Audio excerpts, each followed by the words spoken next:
Apakah Eren Yeager itu psikopat? Atau dia sebenarnya jenius strategi yang terjebak dalam situasi mustahil? Kebanyakan orang melihat The Rumbling sebagai aksi genosida gila. Tapi kalau kita bedah pakai kacamata game teori dan strategi militer, apa yang dilakukan Eren sebenarnya adalah satu-satunya langkah logis yang tersisa. Ini bukan soal moralitas, ini soal matematika bertahan hidup. Mari kita bongkar logika iblis di kepala Eren Yeager. Kita mulai dari first principles. Paradis tertinggal 100 tahun secara teknologi. Dunia luar punya pesawat, anti-Titan artillery, dan kebencian rasial yang mendarah daging. Dalam ilmu politik, ini disebut security dilemma. Jika Paradis diam, mereka dimusnahkan.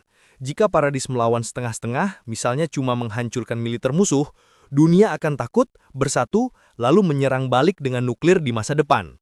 Jadi opsi diplomasi? Nol. Opsi penundaan militer, sementara. Eren menyadari satu hal yang mengerikan.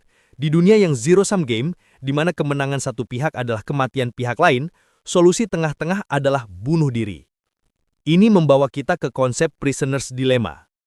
Eren dan dunia luar adalah dua tahanan yang tidak bisa saling percaya.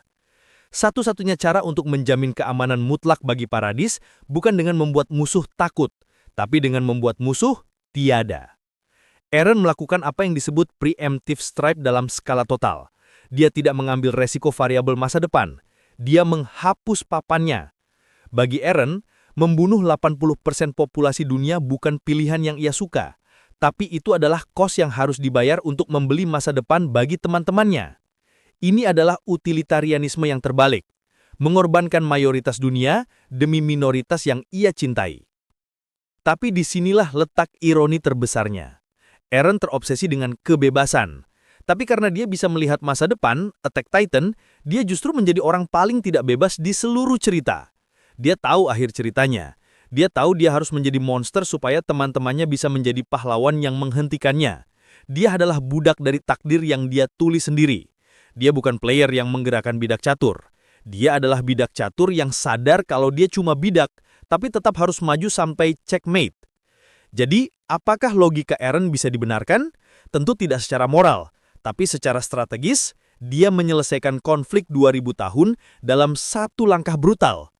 Pertanyaan buat kalian, di posisi Eren, dengan kekuatan dewa di tangan dan pistol di kepala orang-orang yang kalian sayang, apa kalian punya nyali untuk mencari jalan lain, atau kalian akan menarik pelatuknya juga? Tulis jawaban jujur kalian di kolom komentar, dan jangan lupa, subscribe untuk bedah strategi karakter lainnya.